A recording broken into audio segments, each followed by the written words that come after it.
Monk mode. Cutting all sources of dopamine and not indulging in any instant gratification. Why? Because it's gonna help you become successful. Let me ask you a question.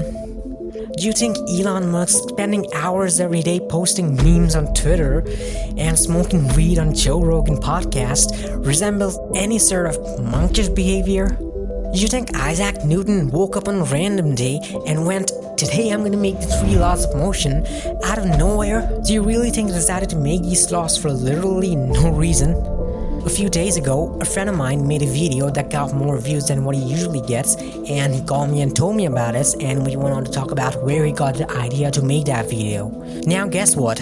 Did the video idea just pop into his mind out of nowhere? Well, it's pretty much the opposite. He was procrastinating, mindlessly scrolling Instagram Reels for a couple of hours. For real.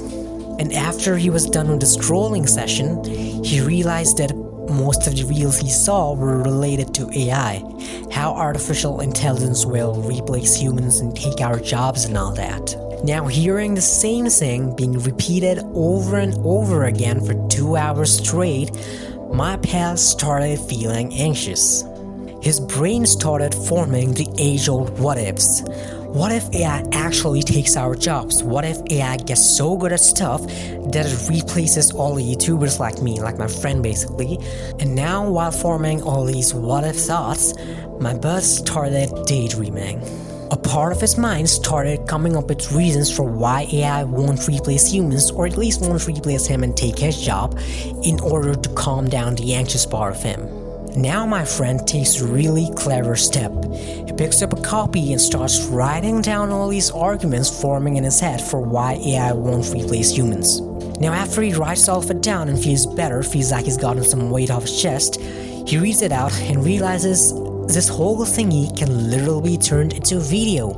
Like for real, it sounds nothing worse than a video script. Then he goes on to record it, then edits it and uploads it, and bam. The video blows up. And if you're still watching this, wondering what on earth am I trying to explain, then be all ears now, because this is the most important part. Do you think if my friend was on monk mode, he would have gotten the idea to make that video? And even if, let's say, he managed to get the video idea somehow, do you think he could have written such a naturally flowing creative script with such extreme storytelling if he was on monk mode? Going monk mode might help you focus on your work, but if you cut every source of information consumption in your life, what are you even going to work on then? The only way to get creative ideas and thoughts is by having some sort of information input, junk information input, and filtering the BS out of the whole database and keeping the ones that can be modified and reshaped or reformed to be turned into something creative. And if you cut all the sources of information input, you'll have nothing left in your brain, literally nothing, empty, no information. But don't get me wrong, I'm not telling you to overindulge in instant gratifications. All that I'm saying is, don't remove the only source of production in your factory in the name of cleaning the factory.